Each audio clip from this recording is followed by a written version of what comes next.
Persembahan yang jujur. Kisah Para Rasul 4 ayat 32 hingga pasal 5 ayat yang ke-11. Pasal 4 ayat 32. Adapun kumpulan orang yang telah percaya itu mereka sehati dan sejiwa. Dan tidak seorang pun yang berkata bahwa sesuatu dari kepunyaannya adalah miliknya sendiri. Tetapi segala sesuatu adalah kepunyaan mereka bersama. Dan dengan kuasa yang besar, rasul-rasul memberi kesaksian tentang kebangkitan Tuhan Yesus. Dan mereka semua hidup dalam kasih karunia yang melimpah-limpah. Sebab tidak ada seorang pun yang berkekurangan di antara mereka. Karena semua orang yang mempunyai tanah atau rumah menjual kepunyaannya itu, dan hasil penjualan itu mereka bawa, dan mereka letakkan di depan kaki rasul-rasul, lalu dibagi-bagikan kepada setiap orang sesuai dengan keperluannya. Demikian pula dengan Yusuf yang oleh rasul-rasul disebut Barnabas, artinya anak penghiburan, seorang Lewi dari Siprus yang menjual ladang miliknya, lalu membawa uangnya itu dan meletakkannya di depan kaki rasul-rasul. Pasal 5 ayat yang pertama. Ada seorang lain yang bernama Ananias. Ia beserta istrinya Safira menjual sebidang tanah. Dengan setahu istrinya, ia menahan sebagian dari hasil penjualan itu dan sebagian lain dibawa dan diletakkannya di depan kaki rasul-rasul. Pasal 4 ini merupakan sebuah penjabaran atau deskripsi dari kisah rasul pasal yang kedua yang memberikan statement awal bagaimana para rasul dan jemaat ini mengadakan banyak mujizat dan seluruh jemaat hidup dalam kesatuan hati. Mereka sehati, sejiwa, dan mereka hidup dalam kasih karunia yang melimpah-limpah. Mengapa? Karena segala sesuatu adalah kepunyaan bersama. Penjelasan tentang hal ini telah saya berikan di dalam beberapa hari yang lalu. Nah, ini adalah deskripsinya. Jadi rupanya setiap orang yang memiliki rumah atau tanah ketika melihat di tengah-tengah jemaat banyak yang menderita, mereka jual tanahnya, mereka jual rumahnya, lalu hasil penjualan itu, uangnya diletakkan di depan kaki rasul-rasul. Kemudian dibagi-bagikan kepada setiap orang sesuai dengan keperluannya. Kemudian diberikan dua contoh. Contoh yang pertama adalah seorang yang bernama Yusuf yang disebut juga Barnabas. Yusuf Barnabas ini adalah dikenal juga sebagai anak penghiburan. Seorang Lewi dari Siprus yang memiliki tanah dan kemudian ladang tanah ini dijual dan uangnya diletakkan ke kaki para rasul dan para rasul itu kemudian membagi-bagikannya kepada orang-orang yang membutuhkan. Contoh yang kedua adalah Ananias. Ananias memiliki seorang istri namanya Safira. Ananias ini juga menjual akan tanahnya dan kemudian ia juga ingin serahkan hasil penjualannya ini kepada kaki para rasul supaya bisa dibagikan. Catatan yang pertama, para rasul di sini berfungsi sebagai penatua awal. Di dalam jemaat yang pertama, kita mendapatkan jabatan yang pertama adalah rohaniwan, yaitu para rasul, yang juga merangkap sebagai penatua pengajar dan juga penatua pada umumnya. Lalu kemudian kita juga mendapatkan nanti adalah jabatan kedua, yaitu diaken. Sementara penatua dalam artian yang berasal dari awam, yaitu justru muncul belakangan. Di masa sekarang, yaitu berarti penatua rasul ini identik dengan rohaniwan, ya diaken ini identik dengan badan pengurus, sementara penatua identik dengan kemajelisan. Jadi pada saat itu ya para rasul menjalankan fungsi kepenatuaan dan kemudian seluruh uang diserahkan kepada para rasul dan tidak menjadi milik para rasul namun dibagikan kepada seluruh jemaat. Kita telah membahas ini pada kisah pasal yang kedua kemarin. Yang menarik adalah kisah tentang dua orang ini. Ya, si Yusuf telah menjual lalu diserahkan kepada kaki para rasul dan kemudian dibagikan.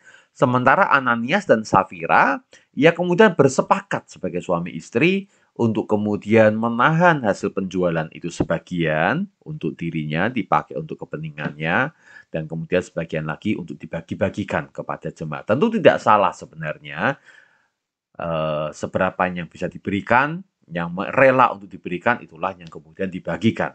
Namun persoalannya adalah, mari kita lanjutkan ayat yang ketiga. Tetapi Petrus berkata, "Ananias, mengapa hatimu dikuasai iblis sehingga engkau mendustai Roh Kudus dan menahan sebagian dari hasil penjualan tanah itu? Selama tanah itu tidak dijual, bukankah itu tetap kepunyaanmu? Dan setelah dijual, bukankah hasilnya itu tetap dalam kuasamu? Mengapa engkau merencanakan perbuatan itu dalam hatimu? Engkau bukan mendustai manusia, tetapi mendustai Allah." Ketika mendengar perkataan itu, rebahlah Ananias dan putuslah nyawanya. Maka sangatlah ketakutan semua orang yang mendengar hal itu. Lalu datanglah beberapa orang muda. Mereka mengafani mayat itu, mengusungnya keluar, dan pergi menguburnya. Kira-kira 3 jam kemudian masuklah istri Ananias, tetapi ia tidak tahu apa yang telah terjadi. Kata Petrus kepadanya, "Katakanlah kepadaku, dengan harga sekiankah tanah itu kamu jual?" Jawab perempuan itu, "Betul, sekian." Kata Petrus, "Mengapa kamu berdua bersepakat untuk mencobai roh Tuhan? Lihatlah, orang-orang yang baru mengubur suamimu berdiri di depan pintu, dan mereka akan mengusung engkau juga keluar." Lalu rebahlah perempuan itu seketika itu juga di depan kaki Petrus, dan putuslah nyawanya. Ketika orang-orang muda itu masuk, mereka mendapati dia sudah mati, lalu mereka mengusungnya keluar dan menguburnya di samping suaminya. Maka sangat ketakutanlah seluruh jemaat dan semua orang yang mendengar hal itu. Lanjutan daripada kisah ini menjelaskan bahwa Ananias dan Safira ternyata mendustai. Dia jual tanahnya seharga tertentu, dibagi dua atau ditahan sebagian dan sebagian yang lainnya kemudian diserahkan pada para rasul.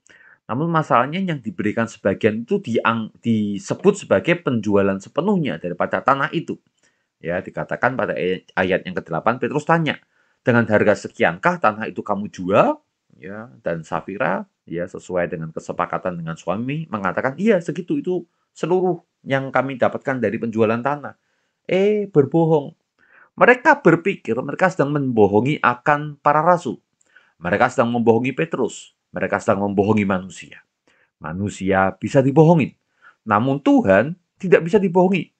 Ayat yang keempat b mengatakan, "Engkau bukan mendustai manusia, tetapi mendustai Allah." Sementara mereka memberi persembahan kepada Allah. Mereka bukan memberi persembahan kepada manusia.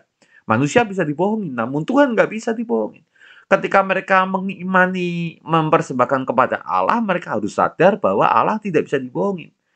Mungkin di dalam hati mereka memang mereka tidak berpikir memberi kepada Allah, mereka memberi kepada manusia.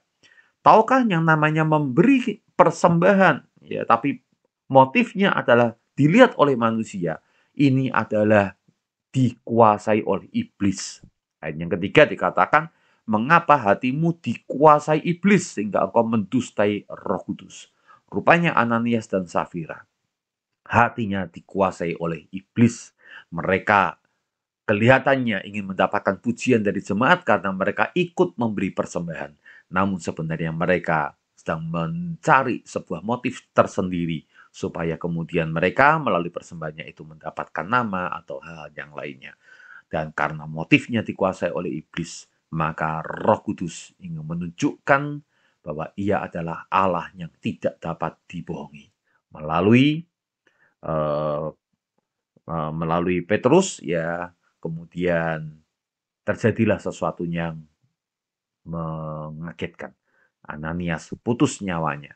Demikian pula Safira putus nyawanya.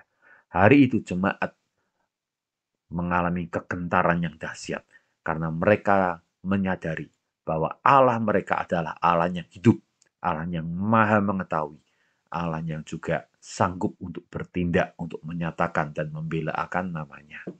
Saudara-saudara, apakah kita menyadari siapakah Allah kita? Kalau kita menyadari siapa Allah di dalam pelayanan kita pun juga di dalam persembahan kita, kita tentu tidak akan main-main. Karena kalau kita melayani Allah, Allah akan memandang akan hati kita. Namun kalau kita mencoba-coba untuk seolah-olah memakai akan pelayanan padahal untuk kepentingan diri, Tuhan juga punya perhitungan atas kita. Mari kita menghadap kepada Tuhan di dalam devosi. Pertama, persembahan itu sukarela, sesuai kesanggupan dan dorongan Roh Kudus. Namun janganlah tidak jujur, karena kita bukan membohongi manusia, melainkan membohongi Tuhan. Dan itu berarti hati kita dikuasai oleh iblis. Apakah ada persembahan yang belum kita lakukan, belum kita tunaikan? Misalnya, waktu kita memberikan persembahan nasar kepada Tuhan. Dalam hal persembahan persepuluhan, apakah kita jujur di hadapan Tuhan memberikan 1/10 dari apa yang tertulis di dalam sampul itu? Kedua, persembahan itu untuk kepentingan bersama. Metode di dalam Alkitab, baik Perjanjian Baru maupun Perjanjian Lama, untuk mencukupi kebutuhan pelayanan dan juga kebutuhan pokok jemaat adalah dengan saling menopang dengan cara yang memiliki uang, tanah rumah pada bagian ini dijelaskan dijual untuk kemudian dibawa kepada para penatua, yaitu dibawa di kaki rasul untuk kemudian didistribusi sesuai dengan keperluan. Jadi, belajarlah untuk memberi persembahan untuk tujuan yang benar. Jangan berikan persembahan kita ke gereja yang pengelolaannya tidak alkitabiah. Karena pengelolaan persembahan adalah selalu, walaupun lewat kaki rasul, namun didistribusikan untuk kebutuhan pelayanan dan kebutuhan jemaat. Jangan sampai kita tidak bertanggung jawab atas uang Tuhan, karena kita ingin uang Tuhan bisa dipakai sungguh-sungguh sesuai dengan keinginan Tuhan untuk kerajaan Allah, yaitu untuk kebutuhan pelayanan dan kebutuhan pokok jemaat. Renungkan di hadapan Tuhan dan berdoalah. Amin.